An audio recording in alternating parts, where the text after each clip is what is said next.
ఓం శాంతి 11/10/2025 సాకార ఈశ్వరీయ మధుర మహావాక్యాలు. మధురమైన పిల్లలారా, సర్వులకు శాశ్వతమైన సుఖశాంతుల మార్గమును తెలియజేయడం మీ కర్తవ్యం.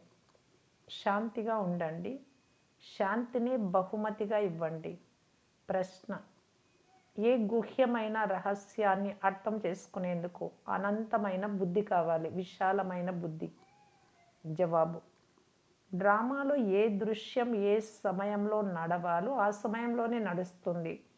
దీనికి నిర్ధారిత ఆయువు ఉంటుంది, ఖచ్చితమైన సమయం.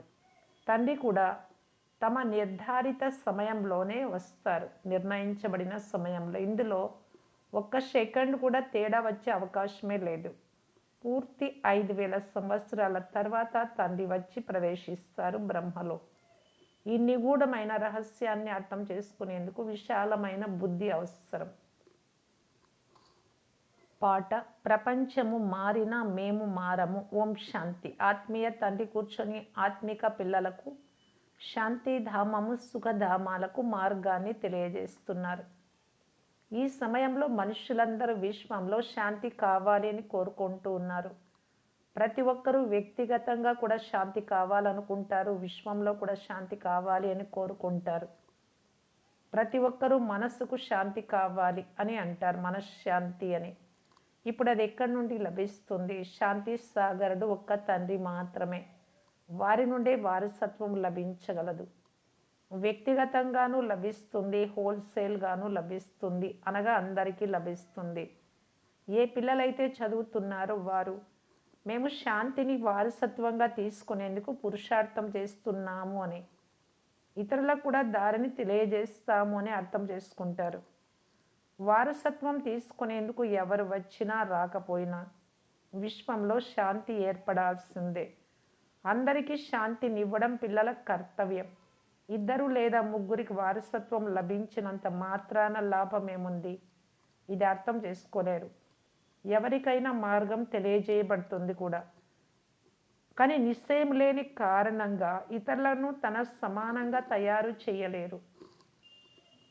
తండ్రి నుండి మాకు వరం లభిస్తోంది అని నిశ్చయ బుద్ధి కలవారు అర్థం చేసుకుంటారు. ఆయుష్మాన్ భవ్, ధనవాన్ భవ్, ఆయుష్వంతులుగా కండి, ధనవంతులుగా అవ్వండి అని వరదానం ఇస్తారు కదా. కేవలం అనడం వల్ల ఆశీర్వాదం లభించదు. ఎవరైనా ఆశీర్వాదం అడిగితే మీకు శాంతి కావాలి అనుకుంటే ఇలా పురుషార్థం చేయమని చెప్పండి.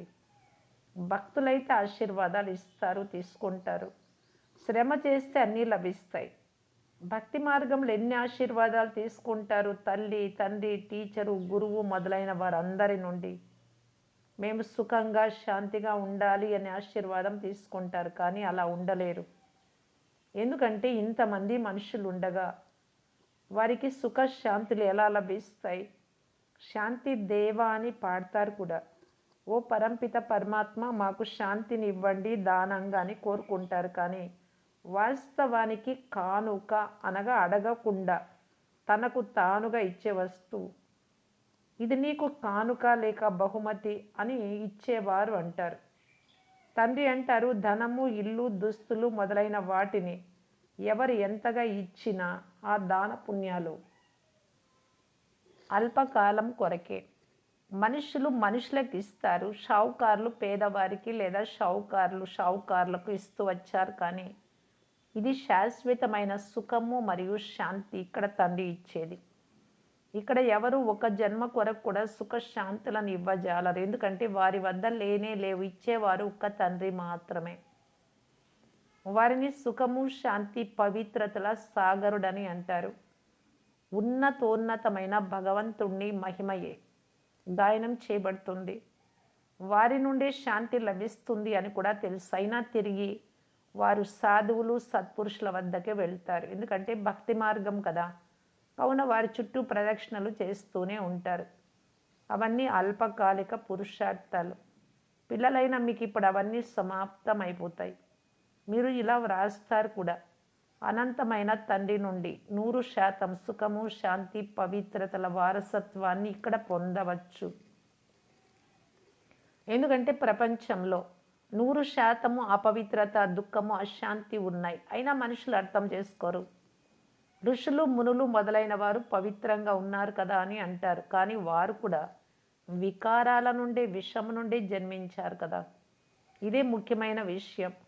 రావణ రాజ్యంలో పవిత్రత ఉండదు. సుఖము, శాంతి, పవిత్రతల సాగరుడు తండ్రి ఒక్కరే. మాకు శివబాబా ద్వారా 21 జన్మలు అనగా అర్ధకల్పం 2500 సంవత్సరాలకు వారసత్వం లభిస్తుంది అని మీకు తెలుసు. ఇది గ్యారెంటీ. అర్ధకల్పం సుఖధామము, అర్ధకల్పం దుఃఖధామం. సృష్టిలో 2 భాగాలు ఉన్నాయి. ఒకటి క్రొత్తది, మరొకటి పాతది. అయితే క్రొత్తదిగా ఎప్పుడు ఉంటుందో, పాతదిగా ఎప్పుడు అవుతుందో ఎవ్వరికీ తెలియదు. వృక్షం ఆయువు ఇంత ఖచ్చితంగా ఎవ్వరూ చెప్పలేరు. ఇప్పుడు తండ్రి ద్వారా ఈ వృక్షాన్ని, దీని ఖచ్చితమైన ఆయువును తెలుసుకున్నారు. ఇది 5000 సంవత్సరాల పురాతనమైన కల్ప వృక్షం. దీని ఖచ్చితమైన ఆయువు గురించి మీకు తెలుసు. ఇతర వృక్షాల ఆయువును గురించి ఎవ్వరికీ తెలియదు. కేవలం అంచనా వేస్తారు. తుఫాను వచ్చి వృక్షం పడిపోయింది అంటే దాని ఆయువు సమాప్తం అయిపోతుంది. మనుషులకు కూడా అనుకోకుండా అకాల మరణాలు సంభవిస్తూ ఉంటాయి. ఈ అనంతమైన వృక్షం ఆయువు పూర్తి 5000 సంవత్సరాలు. ఇందులో ఒక్కరోజు కూడా ఎక్కువ లేదు, తక్కువ లేదు. ఇది తయారు చేయబడిన, రచింపబడిన కల్పవృక్షం. ఇందులో తేడా వచ్చే అవకాశమే లేదు. డ్రామాలో ఏ దృశ్యం ఏ సమయంలో జరగాలో ఆ సమయంలోనే జరుగుతుంది. ఉన్నట్లుగా రిపీట్ అవుతుంది. ఆయువు కూడా ఖచ్చితంగా ఉంది. క్రొత్త ప్రపంచ స్థాపన కొరకు తండ్రి కూడా రావాల్సి ఉంటుంది. వారు నిర్ధారిత సమయంలోనే వస్తారు. అందులో ఒక్క సెకండ్ కూడా తేడా రాదు, ఖచ్చితంగా ఉంటుంది. ఇప్పుడు మీ బుద్ధి విశాలంగా అయ్యింది కనుక మీరు మాత్రమే అర్థం చేసుకోగలరు. పూర్తి 5000 సంవత్సరాల తర్వాత తండ్రి వచ్చి బ్రహ్మలో ప్రవేశిస్తారు. అందువల్లనే శివరాత్రి అంటారు. కృష్ణుని కొరకు జన్మాష్టమి అని అంటారు. శివుని జన్మను జన్మాష్టమి అని అనరు, శివరాత్రి అని అంటారు. ఎందుకంటే జన్మిస్తే మృత్యువు కూడా ఉంటుంది. మనుషులకైతే జన్మదినం అని అంటారు, బర్త్డే అని. శివునికి మాత్రం ఎల్లప్పుడూ శివరాత్రి అని అంటారు. కలియుగ రాత్రిలో శివుడు వచ్చారు అని. ప్రపంచంలోని వారికి ఈ విషయాల గురించి ఏమీ తెలియదు. శివరాత్రి అని ఎందుకు అంటారు, జన్మాష్టమి అని ఎందుకు అనరు మీకు తెలుసు. వారి జన్మ దివ్యమైనది, అలౌకికమైనది. ఇంకెవ్వరికి అటువంటి జన్మ ఉండజాలదు. శివ బాబా ఎప్పుడు ఎలా వస్తారో ఎవరికీ తెలియదు. శివరాత్రి అర్థం ఏమిటో మీకు మాత్రమే తెలుసు. ఇది అనంతమైన రాత్రి. భక్తి అనే రాత్రి పూర్తి అయ్యి పగలు ప్రారంభం అవుతుంది. బ్రహ్మరాత్రి మరియు పగలు అంటే అది బ్రాహ్మణులకు కూడా వర్తిస్తుంది. ఒక్క బ్రహ్మ ఆట మాత్రమే నడవదు. ఇప్పుడు స్వర్గము అనే పగలు ప్రారంభం అవ్వాల్సి ఉంది అని మీకు తెలుసు. చదువుతూ వెళ్ళి తమ ఇంటికి పరంధామానికి చేరుకుంటారు. మళ్ళీ పగలు అంటే స్వర్గంలోకి వస్తారు. అర్ధకల్పం పగలు, అర్ధకల్పం రాత్రి అని మహిమ చేయబడింది. అయినా ఎవరి బుద్ధికి ఈ విషయం తోచదు. వారు కలియుగం ఆయువు ఇంకా 40,000 సంవత్సరాలు ఉంది అని, సత్యుగానికి లక్షల సంవత్సరాలు ఉన్నట్లు చెప్తారు. అలాంటప్పుడు సగము లెక్క వీలు కాదు. కల్పం ఆయువు గురించి ఎవ్వరికీ తెలియదు. మీకు పూర్తి విశ్వం యొక్క ఆది మధ్య అంత్యాలు తెలుసు. 5000 సంవత్సరాల తర్వాత ఈ సృష్టి చక్రం ఇలా తిరుగుతూనే ఉంటుంది. విశ్వం అలాగే ఉంటుంది. అందులో పాత్రను అభినయం చేస్తూ మనుషులు ఇదేమి ఆవాగమనము అని విసిగిపోతారు. ఒకవేళ 84 లక్షల జన్మల ఆవాగమనమై ఉంటే ఏమైపోతుందో తెలియదు. తెలియని కారణంగానే కల్పం ఆయువును కూడా ఎక్కువగా చేసేసారు. పిల్లలైన మీరు ఇప్పుడు తండ్రి సన్ముఖంలో చదువుతున్నారు. మేము ప్రాక్టికల్గా కూర్చొని ఉన్నాము అని లోపల అనిపిస్తుంది. పురుషోత్తమ సంగమ యుగం కూడా తప్పకుండా వస్తుంది. ఎప్పుడు వస్తుందో, ఏ విధంగా వస్తుందో ఎవ్వరికీ తెలియదు. పిల్లలైన మీకు తెలుసు అంటే ఎంత ఆనందం కలగాలి. మీరే కల్పము తండ్రి ద్వారా ఆస్తిని తీసుకుంటారు అనగా మాయపై విజయాన్ని పొందుతారు, మళ్ళీ ఓడిపోతారు. ఇది బేహద్దు ఓటమి, గెలుపు. ఆ రాజులకైతే చాలా గెలుపు ఓటములు కలుగుతూ ఉంటాయి. అనేక యుద్ధాలు జరుగుతూ ఉంటాయి. చిన్న యుద్ధం జరిగి గెలిస్తే మేమిప్పుడు గెలిచామని అంటారు. ఏం గెలిచారు? చిన్న ముక్కను జయించారు భూభాగాన్ని. పెద్ద యుద్ధంలో ఓడిపోతే వారు తమ జెండాను క్రిందకు దించుతారు. మొట్టమొదట ఒక రాజు ఉంటాడు, తర్వాత ఇంకా ఇంకా వృద్ధి చెందుతూ వెళ్తారు. మొట్టమొదటి లక్ష్మీనారాయణల రాజ్యం ఉండేది, తర్వాత ఇతర రాజులు రావడం ప్రారంభమైంది. ఉదాహరణకు పోపును చూపిస్తారు. ప్రారంభంలో ఒకే పోపు ఉండేవాడు, తర్వాత నెంబర్ వారుగా ఇతర పోపులు కూడా కూర్చుంటూ వెళ్ళారు. మృత్యువుని గురించి ఎవ్వరికీ తెలియదు కదా, ఎప్పుడు మరణిస్తారు చెప్పలేరు. బాబా మమ్ములను అమరులుగా చేస్తున్నారు అని పిల్లలైన మీకు తెలుసు. అమరపురానికి యజమానులుగా చేస్తున్నారు కనుక ఎంత సంతోషంగా ఉండాలి. ఇది మృత్యులోకం, అది అమరలోకం. ఈ విషయాలను క్రొత్త వారు ఎవ్వరూ అర్థం చేసుకోలేరు. పాత వారికి ఎంత ఆనందం కలుగుతుందో అంత ఆనందం క్రొత్త వారికి కలగదు. రోజు రోజుకు వృద్ధి చెందుతూ ఉంటారు. నిశ్చయం పక్క అవుతూ వెళ్తుంది. ఇందులో చాలా సహనశీలత కూడా ఉండాలి. ఇది అసురీ ప్రపంచం కనుక దుఃఖమునివ్వడంలో లేట్ చెయ్యరు. మీ ఆత్మ చెప్తుంది, ఇప్పుడు మేము బాబా శ్రీమతంపై నడుస్తున్నాము, మేము సంగమ యుగంలో ఉన్నాము, మిగిలిన వారందరూ కలియుగంలో ఉన్నారు. ఇప్పుడు మేము పురుషోత్తములుగా అవుతున్నాము. పురుషులలో ఉత్తమ పురుషులుగా చదువు ద్వారానే అవుతారు. చదువు ద్వారానే చీఫ్ జస్టిస్ మొదలైన వారిగా అవుతారు కదా. మిమ్మలను తండ్రి చదివిస్తూ ఉన్నారు. ఈ చదువు ద్వారానే మీరు మీ పురుషార్థ అనుసారం పదవిని పొందుతారు. ఎవరెంతగా చదువుతారో వారికి అంత గ్రేడ్ లభిస్తుంది. ఇందులో రాజ్య పదవి గ్రేడ్ ఉంది. ఇలా ఆ చదువులో రాజ్య పదవి అనే గ్రేడ్ లేదు. మేము రాజాది రాజులుగా అవుతున్నామని మీకు తెలుసు కనుక మీ లోపల ఎంత సంతోషం ఉండాలి. మేము డబల్ కిరీటధారులుగా చాలా ఉన్నతంగా అవుతాం. ఒకటి రాజ్య కిరీటం, రెండవది పవిత్రత ఉంటుంది కాబట్టి ప్రకాశం కిరీటం. భగవంతుడైన తండ్రి మనల్ని చదివిస్తూ ఉన్నారు. నిరాకార తండ్రి వచ్చి ఎలా చదివిస్తున్నారో ఎవ్వరికీ అర్థం కాదు. ఓ పతిత పావన, వచ్చి మమ్మల్ని పావనంగా చెయ్యండి అని మనుషులు పిలుస్తారు కూడా, అయినా పావనంగా అవ్వరు. కామ మహాశత్రువు అని తండ్రి చెప్తున్నారు. మీరేమో ఒకవైపు పతిత పావన రండి అని పిలుస్తారు. ఇప్పుడు నేను వచ్చి పిల్లలు పతిత తనాన్ని వదిలేయండి అని చెప్తున్నా, మీరెందుకు వదలకుండా ఉన్నారు అని తండ్రి అంటారు. తండ్రి ఒకవైపు మిమ్మలను పావనంగా చేస్తూ ఉంటే మరోవైపు మీరు పతితంగా అవ్వరాదు కదా. చాలామంది ఇలా పతితంగా అవుతూ ఉంటారు. తర్వాత బాబా పొరపాటు జరిగిందని సత్యము చెప్తారు. కొద్దిమంది ఏదైనా పాపకర్మ జరిగితే వెంటనే తెలపమని తండ్రి చెప్తారు. ఇందులో కూడా కొందరు సత్యం చెప్తారు, మరికొందరు అస్సలు చెప్పరు, ఏమీ చెప్పరు. మరికొందరు అసత్యం చెప్తారు. అడిగేది ఎవరు? నేనేమి కూర్చొని ఒక్కొక్కరి లోపల ఏముందో తెలుసుకోను. ఇది అసంభవం. నేను కేవలం సలహానిచ్చేందుకు మాత్రమే వస్తాను. పావనంగా అవ్వకుంటే మీరే నష్టపోతారు.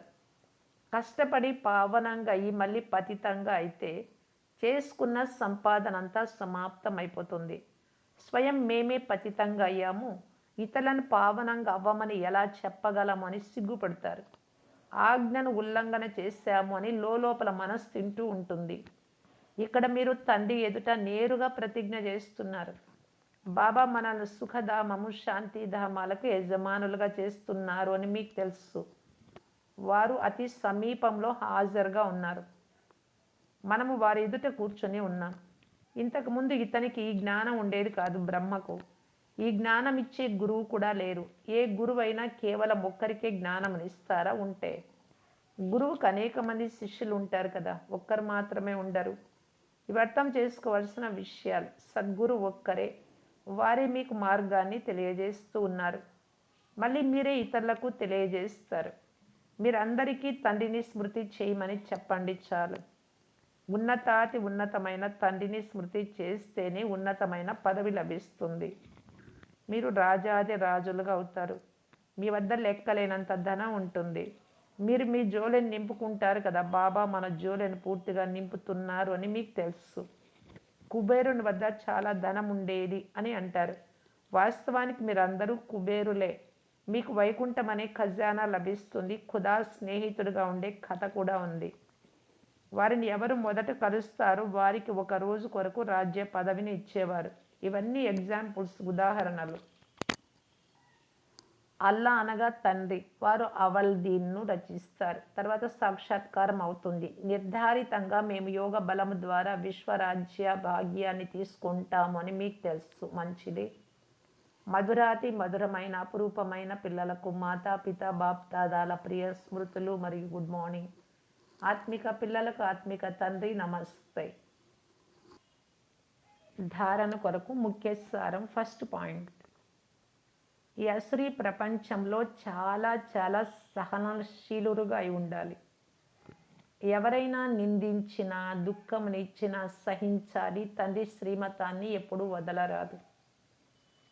సెకండ్ పాయింట్, డైరెక్ట్గా తండ్రియే పావనంగా అవ్వమని ఆజ్ఞాపిస్తున్నారు. అందువలన ఎప్పుడు పతితంగా అవ్వరాదు.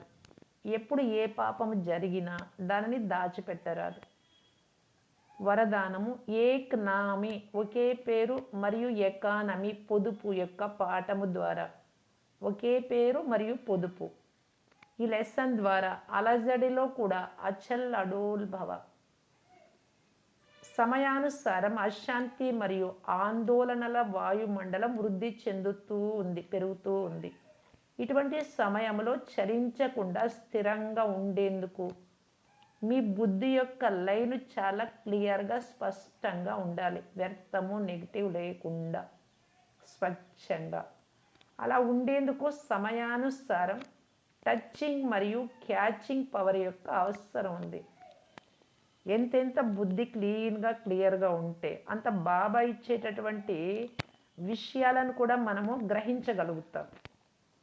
మరి ఇతరులకు కూడా మనము టచింగ్స్ ఇవ్వగలుగుతాం. వారు కూడా క్యాచింగ్ చేసుకోవాలి అంటే వారి బుద్ధి కూడా స్వచ్ఛంగా ఉండాలి.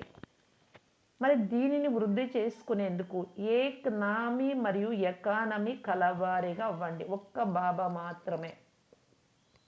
ఇంకొకటి, అన్ని విషయాలలో పొదుపు. సమయము, సంకల్పాలు, ప్రతి ఒక్క దాంట్లో పొదుపును పాటించాలి. ఏక్ నామి మరియు ఎకానమీ చేసే పిల్లల లైన్, బుద్ధి లైన్ క్లియర్గా ఉన్న కారణంగా బాప్దాదా ఇచ్చే డైరెక్షన్లను సహజంగా క్యాచ్ చేసి ఆందోళనలలో కూడా ఎలాంటి పరిస్థితులు వచ్చినా కూడా అచలంగా, అడోల్గా, స్థిరంగా ఉండగలుగుతారు.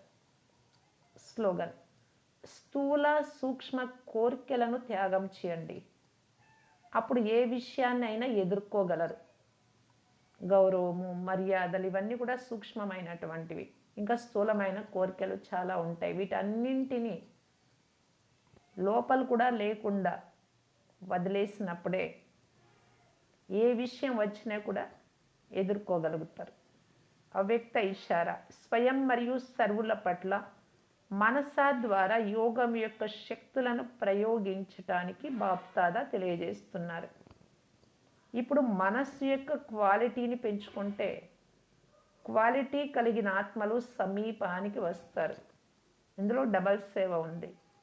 స్వంతానికి మరియు ఇతరులకు కూడా స్వయం కొరకు వేరుగా శ్రమ చేసే పని ఉండదు. ప్రాలబ్ధ ప్రాప్తి అనే స్థితి అనుభవం అవుతుంది. ఈ సమయం యొక్క శ్రేష్ఠ ప్రాలబ్ధము సదా స్వయం సర్వ ప్రాప్తులతో సంపన్నంగా ఉండడము మరియు ఇతరులను సంపన్నంగా చేయటం. ఓం శాంతి.